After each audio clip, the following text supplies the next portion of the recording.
We outside! Welcome to Championship Mode Collective. Today's episode, we're discussing work-life balance and all its variations. Now, this episode was inspired because I recently came out of a burnout because I'm just trying to do too much. Catches, I thought I was on top of everything, and then boom, the burnout happens, and I'm just like, is work-life balance even possible? I thought I was doing it. Clearly not. So I'm here to dissect, to figure out, is it a myth? Is it achievable? How close can we get to work-life balance? But before we jump in, please subscribe if this is your first time here. Thank you. If you've been here before, you know how we do, you know what we talk about, you know what we're about. So let's jump in. Work-life balance. Is it a myth or is it achievable? What is work-life balance, right? Simply put, it's balancing the needs of your work and your life while remaining fulfilled, right? I've always thought it's possible, especially in past. But enter consulting, and tried as I may, I have never seen work-life balance in consulting. Now, that's up to a couple of reasons, right? Life happens, you get sick here and there, you're not feeling great all the time, you're dealing with multiple pressures from different parts of your life, right?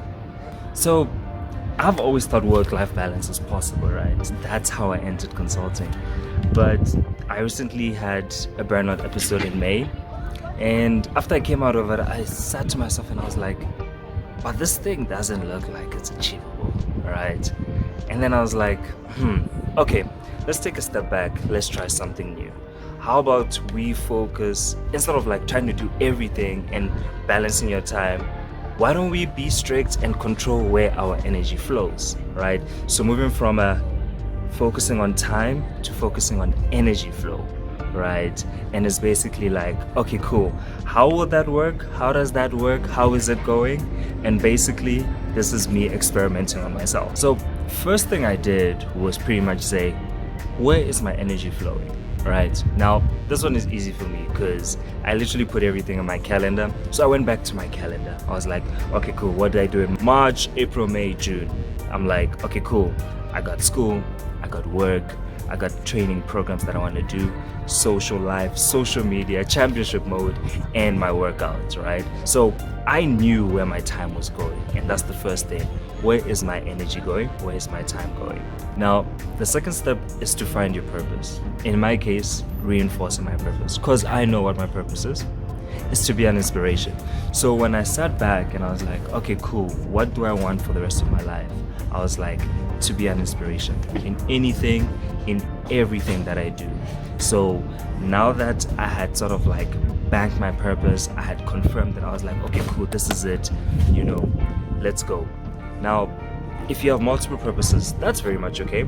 I like to focus on one purpose in a period of my life, right? If you also don't know what your purpose is, check out the Power of a Champion's Mindset article under the Global Field brand, where I talk about finding your purpose through practicing courage and curiosity. So after I confirmed my energy flows, my list looked the same. And I was like, nah, I call. So I challenged myself. I was like, okay, this list is the same, but then how do we avoid the burnout? Because you're trying to do too much, right? And you clearly still want to do too much. So then I was like, okay, cool, let's think about this differently. I then decided to split it up, right? What are my non-negotiables? So taking care of my wellness, 1. 2, my movement and my meditation, my workouts. Those are my non-negotiables. Whatever is happening in my life. Everything else, I put in a rotation system. So like, maybe this one week I focus on school and work. Another week, maybe I focus on my social media and writing my articles. And then another week, I focus on my social life, right? And I haven't put anything in schedule, or I don't have like a grand master plan, right? For me, I'm literally just going on intuition and what feels right. And that's the thing about energy, right? So that's sort of like the 3-punch experiment that I've been working on in terms of saying, okay, step 1, where does my energy naturally flow? Step 2, what's my purpose? Can we reinforce the purpose? Has anything changed since the beginning of the year? And then step 3 is like, now that we've reinforced your purpose, where do you want your energy to flow? Right? So I really sort of like challenged myself to think differently about the way I want to live and actually execute on how I want to live. Right?